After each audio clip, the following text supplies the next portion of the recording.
Hi, welcome back to another weekly garden update. So, not a lot of good has happened this week. The moringa trees are still growing. My tomatoes here, they are not completely dead, but man, they look pretty close to dead. I think I may just give up and compost. Oh yeah, I just broke off my fingers.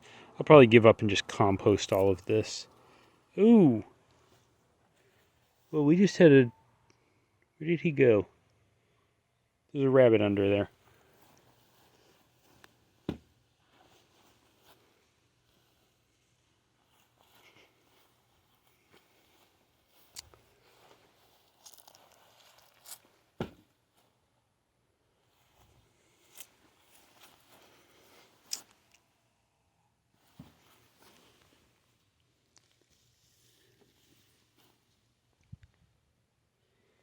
Something moved over here.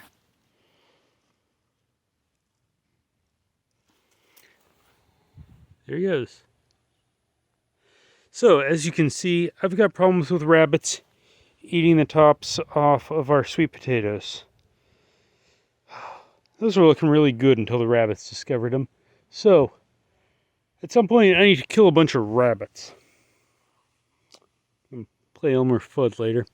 Anyways, the over there, that giant bush, and the smaller plant there are... Oh shoot, I can't remember what did I plant. Okra. Those are okra. Now, I haven't got any fruit off these, and they're definitely a lot bushier than the okra I previously planted, but they seem to not mind the heat. If I continue down here, these plants on the edge, these three, are bell peppers, and they're not producing any flowers, but they're not dying either. At the end, I've got my chard, and they're actually not doing too bad. I need to harvest some of that and eat it. There's another tomato that's pretty much given up. Now, interestingly, I do have some flowers here. I'm going to tap them a little on my eggplant. Now, I don't know if the ants are causing issues with these or not. I haven't actually got much fruit off the eggplants, but we'll see what they come out to. Once again, subscribe if you want to see that. This next bed is tomatoes, and I think they're mostly dead. And then I've got there, and then over here some eggplant, which don't seem to be producing. There's my heirloom tomato. Now, this might be doing better than the others because it's got some fresh growth that's looking okay on the end. Probably also gets watered more than the others. And over here, that patch at the end is cherry peppers, cherry tomatoes, and they don't seem to be doing particularly well either. It's like some of these are darker green. No, take it back. There is some growth in here. There, I've got some growth and even some little flowers. So maybe I'll get fall cherry tomatoes. I don't actually know what this thing is. It's a weed, but it's kind of a weird looking weed, so I've been letting it grow. The end over here, I've got banana peppers and habaneros. I've got some sort of disease that are hitting some of my pepper plants and turning them yellow. I don't think it's a lack of nutrition, but it might be. Over here, these aren't producing much at all. Well, I suppose I've got that, but that's a really discolored habanero. That second one's small, but edible. Now, over here is the surprise. These are a bunch of Thai chilies, also known as bird's eye peppers, mixed with some serrano plants, and good luck figuring out which one is which.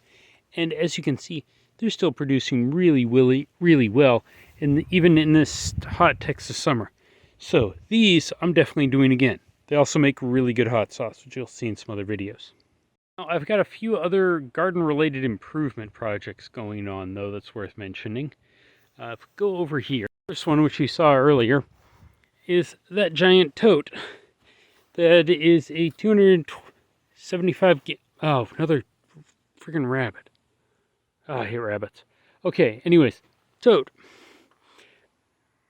And the idea, or my plan here, is to put 2 high sets of blocks over by the downspout there and rig it up so that I can take the water coming off the roof, you can see it over there, and dump it in there, and we'll basically take the rain and turn it into usable water to water the garden. This has got a spigot on that side, which is a 2-inch fine thread, and I didn't realize in the adapters I bought on Amazon were 2-inch coarse thread. So that didn't fit, but that's a project for later. And if I walk over here, I'll fast forward to this.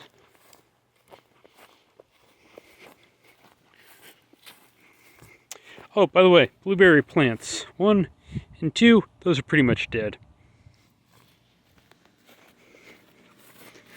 And over here, the calamansi tree, it's still green, it's still growing.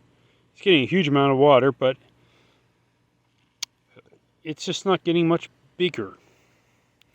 Hopefully that makes it to next year and eventually gets tall enough to produce fruit, but it's going to take a while. And as you can see over there, I've got 3 more IBC totes. So I'm actually planning to put 2 at this end on that downspout and then 2 on the other end on the downspout over there. Kind of one of the things I've been learning this year, at least the last few months, is water restrictions down here are a pain in the tail end. I'm not sure exactly how much water it takes to water this whole garden. I'm guessing if I use a bucket and I'm guessing somewhere around 20 to 30 gallons. Probably closer to 20. Yeah, probably somewhere in that range. But so hopefully with those, I'll be able to get a storage capacity of 1,100 gallons. It'll get me through a couple dry months. Well, at least one dry month. Anyways, that's kind of what's going on here. I'd highly recommend, if you aren't already gardening, you probably should. Once again, you have to wear a cool hat. Almost forgot, I have one other garden project going. If you look over here, this whole area is a pond when it's wet, and obviously it dries out in the summer. What I ran into when I moved in here is I tried to plant a bunch of onions over in this area, and then discovered this area floods, and I lost all of my onions under about a foot of water, which also froze over in December. So what I'm doing while everything is dry is digging that pond deeper so I can get more water in there, and dumping the dirt over there using a shovel and 2 5-gallon buckets. Those are pretty much my morning and afternoon workouts. And pretty much any time I've got to get out here, I get to move dirt. This would be a whole lot faster with heavier equipment, but I don't have heavy equipment, and I could use the exercise. So, shovel. Garden video, but my troublemaker just snuck out.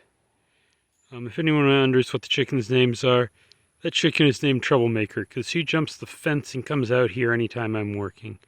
She'll probably be under my feet in a minute, getting in the way of moving buckets of dirt.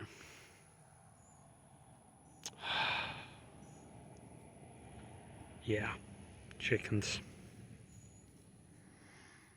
As I said, she's about to be in that hole, causing me trouble later. On the other hand, she eats a lot of bugs out here and lays very tasty eggs.